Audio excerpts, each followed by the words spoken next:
Hi guys, ഞാൻ നിങ്ങളുടെ സ്വന്തം പി ഗോമതി. ഞാൻ ഇന്ന് എന്റെ മകന്റെ റൂമിൽ നിന്നാണ് കേട്ടോ വ്ളോഗ് തുടങ്ങുന്നത്.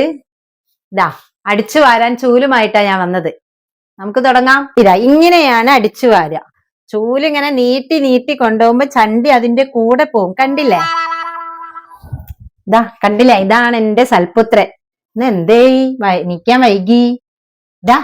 മോനെ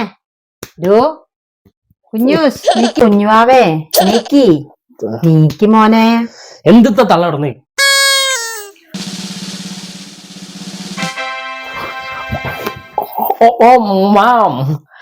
ഞാൻ നല്ല ജിമ്മ് പോയിട്ട് ക്ഷീണിച്ച് കിടക്ക. ടിമ്പിൾസും പമ്പിൾസും ഒക്കെ എടുത്തപ്പോളേ ചെറിയ വേദന. ഹലോ,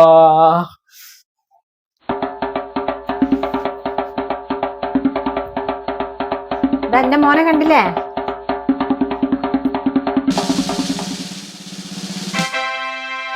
നീ നമുക്ക് ഡൈനിങ് ഹാൾ അടിച്ചു വരാം കേട്ടോ. വരൂ വരൂ ഗൈസ്.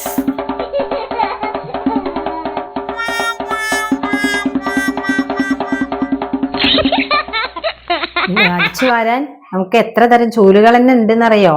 അട്ടച്ചൂല്, ഈർക്കൽ ചൂലിന്റെ മോള് ഭക്ഷണം കഴിക്കുകയാണോ? അവളെ ഭയങ്കര വൃത്തിന്റെ ആളാണ്.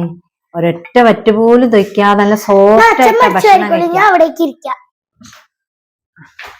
ഭയങ്കര വൃത്തിയാണ് അവൾക്ക്. എന്തൊരു വൃത്തിയാന്നറിയോ? കണ്ടില്ലേ? ഞാൻ എന്റെ മോളെ പഠിപ്പിച്ച പോലെ വേണേട്ടോ എല്ലാവരും കുട്ടികളെ പഠിപ്പിക്കേ. ഒരു വറ്റ് പോലും തൊയ്ക്കാതെ കണ്ടില്ലേ മോള് ഭക്ഷണം കഴിച്ചത്? അതുപോലെ നിങ്ങളും നിങ്ങളുടെ മക്കളെ പഠിപ്പിക്കണം. ഇനി എനിക്ക് കുറെ കാര്യങ്ങൾ നിങ്ങളോട് പറയാനുണ്ട്. എന്നോട് എങ്ങനെ പറയണമെന്ന് എനിക്കറിയില്ല. എന്റെ മൂത്തമ്മ മരിച്ചു. അതാണ് സത്യം. നന്നായി ഇഷ്ടപ്പെട്ട്. ഹായ് ഗൈസ്, എന്റെ മൂത്തമ്മ മരിച്ചു. നിങ്ങൾ അറിഞ്ഞോ? അയ്യോ,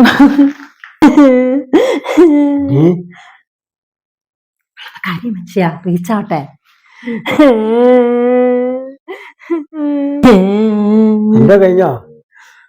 കഴിഞ്ഞ ഓക്കെ ഗൈസ്, എന്റെ മൂത്തമ്മയെ എനിക്ക് അവസാനമായിട്ടൊരു നോക്ക് കാണാൻ പോണം.